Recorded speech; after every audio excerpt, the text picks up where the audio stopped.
প্রিয় দর্শক শ্রোতা, আসসালামু আলাইকুম এবং অশেষ শুভকামনা সবার জন্য। ভালো ছেলে, সদ্বংশজাত, মেধাবীও, আসলে মেধাবী পরিবারেরই সন্তান, পুরো পরিবারে মেধার ছড়াছড়ি। দুই ভাই একই সঙ্গে ছিলেন হাসিনা সরকারের মন্ত্রী। প্রিয় দর্শক শ্রোতা, ডক্টর A.K. আব্দুল মোমেনের কথা বলছি, হাসিনা সরকারের পররাষ্ট্রমন্ত্রী, যাকে আজকাল লোকেরা ভালোবেসে আলগা মোমেন নামে ডাকেন। কারণ তার পুরো নামটি বেশ ভারী, ডক্টর A.K. আব্দুল মোমেন, তাই আলগা মোমেন, বলতেও সহজ, মনে রাখাও সহজ। তো সেই আলগা মোমেন সম্প্রতি যুক্তরাষ্ট্রের টাইম টেলিভিশনকে, এটি বাংলাদেশিদের একটি টিভি চ্যানেল, টাইম টেলিভিশনকে একটি সাক্ষাৎকার দিয়েছেন সম্প্রতি। তো সেই সাক্ষাৎকারে তিনি হাসিনা আমলে সংঘটিত, বিশেষভাবে নির্দিষ্ট করে বলতে গেলে শেখ হাসিনার কিছু পাপের কথা আমাদের জানিয়েছেন। শেখ হাসিনার পাপের স্বীকারোক্তি তিনি দিয়েছেন আব্দুল মোমেন। তো সেইটি আপনাদের সঙ্গে শেয়ার করব এই এপিসোডে। তার আগে মোমেন সম্পর্কে দু চারটি কথা বলে নেওয়া বোধহয় অসঙ্গত হবে না। তো A.K. আব্দুল মোমেন, যেমনটি বলছিলাম, মেধাবী মানুষ, পড়াশোনা করেছেন ঢাকা বিশ্ববিদ্যালয় এবং পরবর্তীতে যুক্তরাষ্ট্রের হার্ভার্ড বিজনেস স্কুল থেকে MBA করেছেন, নর্থ ইস্টার্ন ইউনিভার্সিটি থেকে PhD করেছেন অর্থনীতিতে, আর পড়িয়েছেনও বিদেশে। নর্থ ইস্টার্ন ইউনিভার্সিটিতে পড়িয়েছেন, ম্যাসাচুসেটস ইউনিভার্সিটিতে পড়িয়েছেন এবং হার্ভার্ডের কেনেডি স্কুল অফ গভর্নমেন্টে অর্থনীতি এবং ব্যবসায় প্রশাসন পড়িয়েছেন। তো এটি বলার অপেক্ষায় রাখে না যে মেধাবী মানুষ। তো সেই A.K. আব্দুল মোমেন 2009 থেকে 15 পর্যন্ত টানা 6 বছর ছিলেন বাংলাদেশের স্থায়ী প্রতিনিধি জাতিসংঘে। এরপর হাসিনা আমলে মন্ত্রী ছিলেন 2019 থেকে 24 পর্যন্ত, টানা 5 বছর পররাষ্ট্রমন্ত্রী ছিলেন শেখ হাসিনা আমলে। পরবর্তীতে তাকে ক্ষমতায় ছেড়ে দিতে হয়। চিত্রপটে, দৃশ্যপটে আবির্ভূত হন হাছান মাহমুদ। আমাদের হাছান মাহমুদ আরেক PhD-ধারী, বিদেশ থেকে PhD করা, অনেক বড় বড় কথা বলতেন। হাছান মাহমুদ শেখ হাসিনার নতুন মুখপত্র হিসেবে আবির্ভূত হন।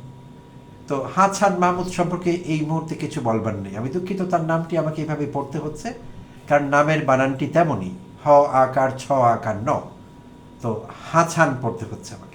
যাই হোক, তো কথা বলবো আব্দুল মোমেনকে নিয়ে।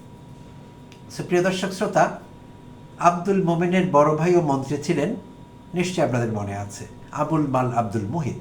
তিনি ছিলেন অর্থমন্ত্রী এবং অর্থনীতিবিদও বটে। তো সহজ সরল মানুষ ছিলেন, মাঝে মধ্যে সরল স্বীকারোক্তি দিতেন, সরল মন্তব্য করে বসতেন, যাতে হাসিনা একটু অসুবিধায় পড়ে যেত। মাঝে মধ্যে মনে থাকতো না যে তিনি হাসিনা সরকারের প্রতিভূ, হাসিনা সরকারের অর্থমন্ত্রী, যেই সরকারটির ভিত্তি হলো অসততা, প্রতারণা, মিথ্যে এবং দেশদ্রোহিতা এবং মানবতা বিরোধী অপরাধ। তো তেমন একটি সরকারের প্রতিভূ তিনি, মনে থাকতো না, তাই সরলতা প্রসূত মন্তব্য চলে আসতো। অর্থনীতি নিয়ে, ব্যাংকিং ব্যবস্থা নিয়ে কথা বলে বসতেন মাঝে মধ্যে, সরকার বিব্রত হতো। তো লোক খারাপ ছিলেন না, আবুল মাল আব্দুল মুহিতের কথা বলছি। খারাপ সরকারের মন্ত্রী ছিলেন, বাট নিজে মানুষ হিসেবে অত খারাপ ছিলেন না। আর মোমেনের কথা যদি বলি, মোমেন ছিলেন আগাগোড়া সুবিধাবাদী একজন মানুষ। বিভিন্ন সময়ে সুযোগ পেলেই হাসিনা সরকারের স্তুতি করতেন, হাসিনার বন্দনা করতেন, হাসিনার কাছে ইউর্স ফেথফুলি কিংবা অবিডিয়েন্টলি ইউর্স হয়ে থাকতেন, সবসময় ছিলেন। তো আজ হঠাৎ করে কেন তার দরকার হলো হাসিনার পাপের কথা আমাদের জানানোর? তো প্রিয় দর্শক শ্রোতা, এর পেছনে দুটো কারণ থাকতে পারে। একটি কারণ হলো নির্ভার হতে চেয়েছেন। এই পাপগুলো তিনি হয়তো সরাসরি করেননি, বাট তার বস শেখ হাসিনা করেছেন। আর আরেকটি বিষয় হলো তিনি এখন যুক্তরাষ্ট্রে থাকছেন। তো হাসিনার সহযোগীরা, হাসিনার সহচরেরা, তাদের মধ্যে কেউ কেউ রাজনৈতিক নেতা, আওয়ামী লীগ নেতা, কেউ কেউ MP, কেউ কেউ মন্ত্রী, কেউ কেউ আমলা, তারা বিভিন্ন দেশে পালিয়ে আছেন, বিশ্বের বিভিন্ন দেশে। তাদের অনেকেই বিশাল অর্থ সম্পত্তির মালিক হয়েছেন, সেই টাকা পাচারও করে নিয়েছেন আগে থেকেই বিদেশে। তো সেখানে তাদের ভালো জীবনই কাটছে আরামায়েশে, কিন্তু সেখানেও তাদের লো প্রোফাইলে থাকতে হচ্ছে। কারণ আজকাল বাংলাদেশিরা সব জায়গায় ছড়িয়ে পড়েছে। আপনি দূরের কোনো আইল্যান্ডে যাবেন, সেখানেও তারা আছেন। তো তাই দিনের আলোয় চলাফেরা করতে পারেন না এরা বাদুরের মতো রাতের বেলা বের হন। তো এটি দুঃখজনক।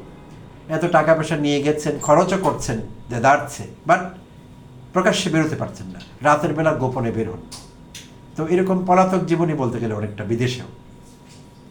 তো যুক্তরাষ্ট্রে থাকছেন, সেখানে লক্ষ লক্ষ বাংলাদেশি এখন। তো যেই কমিউনিটিতেই থাকুন না কেন, বাংলাদেশি ডায়াসপোরা সেখানে আছে। তাই পাপের স্বীকারোক্তি দিয়ে হয়তো নির্ভর হয়ে সেখানে একটু খোলামেলা থাকতে চাইছেন, যে স্বীকারোক্তিগুলো দিয়ে দিলে সেখানে অবস্থানরত বা বসবাসরত বাংলাদেশিরা তার বিষয়টি একটু হালকাভাবে দেখবেন, তাকে রাস্তাঘাটে অপদস্থ করবেন না, সেখানেও মবের শিকার হবেন না, কিংবা কমপক্ষে থুতু ফেলবেন না তার গায়ে। তো এইসব কারণে হতে পারে একটি স্বীকারোক্তি তিনি দিচ্ছেন, হাসিনার পাপগুলোর তিনি স্বীকার করছেন, হাসিনা কি কি পাপ করেছিলেন কিছুটা হলেও আর কি। এটি একটি বিষয়। আর আরেকটি বিষয় হলো, তিনি ধরেই নিয়েছেন যে শেখ হাসিনার মৃত্যু হয়েছে। আমি এখানে রাজনৈতিক মৃত্যুর কথা বলছি। শেখ হাসিনার মৃত্যু হয়েছে, আওয়ামী লীগ আর কোনো দিন আসতে পারবে না, রাজনীতিতে পুনর্বাসিত হতে পারবে না, এইটি মুসলিম লীগ হয়ে গেছে, এই বিষয়ে তিনি নিশ্চিত হয়েছেন। তাই এখন আর হাসিনাকে তার কখনোই দরকার হবে না। তাই হাসিনার পাপগুলো তিনি জনসমক্ষে প্রকাশ করছেন। তো এই দুটো কারণ আমি ধারণা করছি হতে পারে, যে জন্য তিনি হাসিনার এই পাপের কথা এখন আমাদের জানালেন। তো অনেক কথা হয়ে গেল, এইবার জেনে নেই কি তিনি আমাদের জানাতে চেয়েছিলেন। তো এটি সাম্প্রতিক সাক্ষাৎকার টাইম টেলিভিশনকে তিনি দিয়েছেন।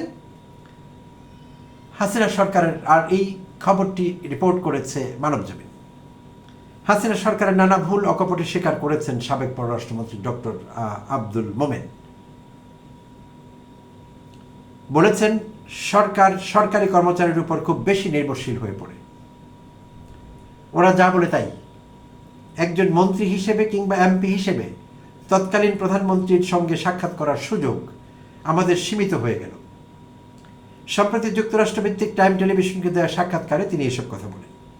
এই সময় তিনি স্বীকার করেছেন জনগণের সঙ্গে সম্পৃক্ততা কমে যাওয়া এবং চাঁদাবাজি, এই দুটো বিষয় ছিল তৎকালীন সরকারের ভুল, চাঁদাবাজি এবং জনসম্পৃক্ততা না থাকা। আচ্ছা, সাক্ষাৎকারে যুক্তরাষ্ট্রে বসবাস করা ডক্টর আব্দুল মোমেন বলেন, প্রধানমন্ত্রী মাঝে মধ্যে কোনো জায়গায় বড় বক্তৃতা দেন, আমরা দূরে চেয়ারে বসে থাকি আর শুনি। তারপরে যখন উনি বক্তৃতা শেষ করেন, তখন আমরা রাজনীতিবিদেরা ওনার সঙ্গে কথা বলার জন্য সামনে অগ্রসর হলে এসএসএফ এর লোকেরা 25 ফিট দূরে দূর দূর করে সরিয়ে দেয়। তার ফলে আমরা যা কিছু ফিল করি, এই চাঁদাবাজি, এই করাপশন, পাবলিক কি মনে করছে সেটা বলার সুযোগ আমাদের কমে গেল। তো আমার মনে হয় আমাদের সবচেয়ে বড় অপরাধ হয়েছে দুটো। একটি হচ্ছে জনগণের সঙ্গে সম্পৃক্ততা কমানো বা কমে গেছে, আর আরেকটি হলো আমাদের অনেক বিভিন্ন শ্রেণীর নেতারা এই চাঁদাবাজিতে মুখ্য হয়ে গেলেন। সিলেট এয়ারপোর্টের কাজের কথা তুলে ধরে তিনি বলেন, এয়ারপোর্ট হবে 3 বছরে, 3 বছর পার হয়ে গেছে, 10% কাজ হয়নি। এর মূল কারণ হচ্ছে আপনার দুর্নীতি। এরা দেরি করলে পরে ওটার পয়সা বাড়ে, তখন ওটা পয়সা যা অধিকতর দেওয়া হয় 80% খেয়ে ফেলে।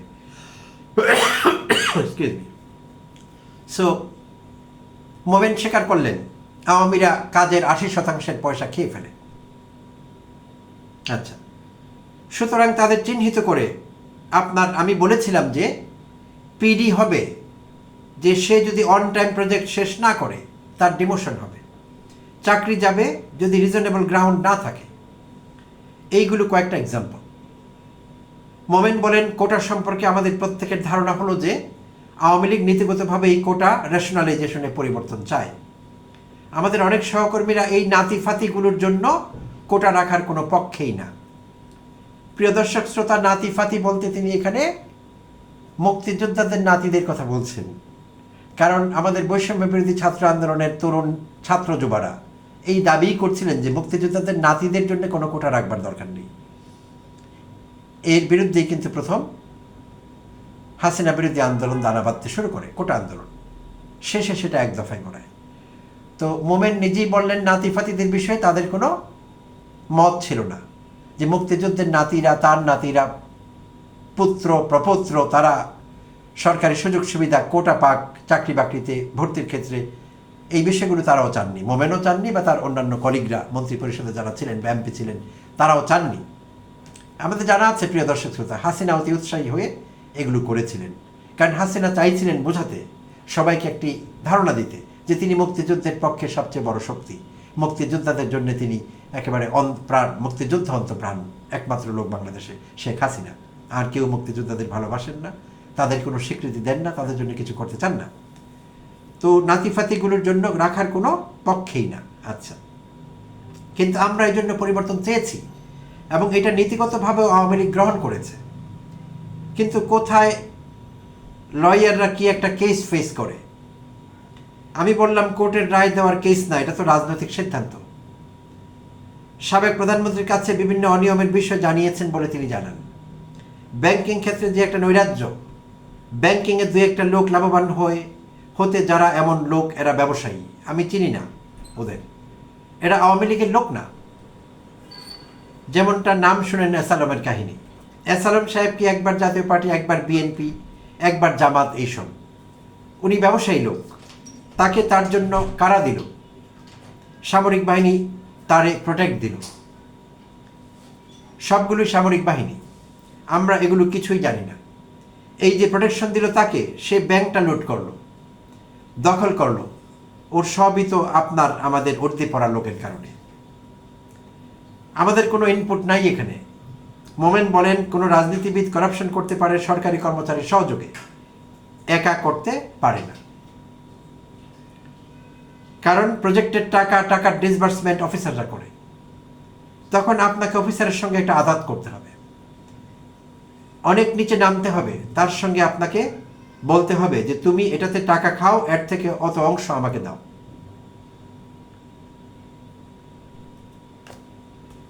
সুপ্রিয় দর্শক শ্রোতা, সাক্ষাৎকারটি হয়তো আরো বড় ছিল, তো মানব জমিন এইটুকুই কভার করেছে। আমি ধারণা করছি এটি হাইলাইটস তার সাক্ষাৎকারের প্রধান অংশ বিশেষ। তো এখানে আব্দুল মোমেন একটি অসম্পূর্ণ তথ্য দিয়েছেন, শেষের তথ্যটি, যে এসালমকে ব্যাংক লুটে সাহায্য করেছে উর্দি পড়া লোকেরা। তো উর্দি পড়ার লোকেরা কার তত্ত্বাবধানে, কার অধীনে ছিলেন তখন? শেখ হাসিনার ইঙ্গিত ছাড়া কি এটি হয়েছে? এসালম তো শেখ হাসিনার প্রত্যক্ষ ইনভলভমেন্ট ছিল, এসালম যেভাবে ইসলামী ব্যাংক দখল করলেন এবং আরো অন্যান্য ব্যাংক। তো আমরা জানতে পারলাম অনেকগুলো বিষয় এখানে। আর এখন ধারণা করছি আগামী দিনগুলোতে আমরা আশা করছি আওয়ামী হাই আপস যাদের আমরা বলি, হাসিনার খুব কাছের ভিআইপি এমপিরা, একেবারে প্রভাবশালী মন্ত্রীরা বা রাজনীতিবিদেরা, তারা হয়তো এখন আস্তে আস্তে মুখ খুলবেন। মোমেন্ট সেই ভয় ভাঙিয়ে দিয়েছে, লজ্জা ভাঙিয়ে দিয়েছে, তারা আস্তে আস্তে মুখ খুলবেন। তাদের কাছ থেকে আমরা হয়তো আরও জানতে পারবো হাসিনার পাপের কথা। হাসিনার সেই পাপের প্রায়শ্চিত্ত করবেন কিনা জানি না, আবার করছেন না সেটা বললে ভুল হবে। ক্ষমতাচ্যুত হয়ে একেবারে লজ্জাজনক পরাজয়, পতন এবং ভারতে পালিয়ে যাওয়া, এইসব কোনো গৌরবের কথা নয়। বড় বড় হুঙ্কার দিতেন। এখনকার প্রধানমন্ত্রী তারেক রহমানকে বলতেন সাহস থাকলে দেশে আয়। তো তারেক রহমান তো দেশে এসেছেন, শুধু আসেননি, তিনি এখন দেশের প্রধানমন্ত্রী। সময় পাল্টে গেছে, পাল্টে যায় আসলে। তো আমাদের রাজনীতিবিদেরা এইসব মনে রাখেন না।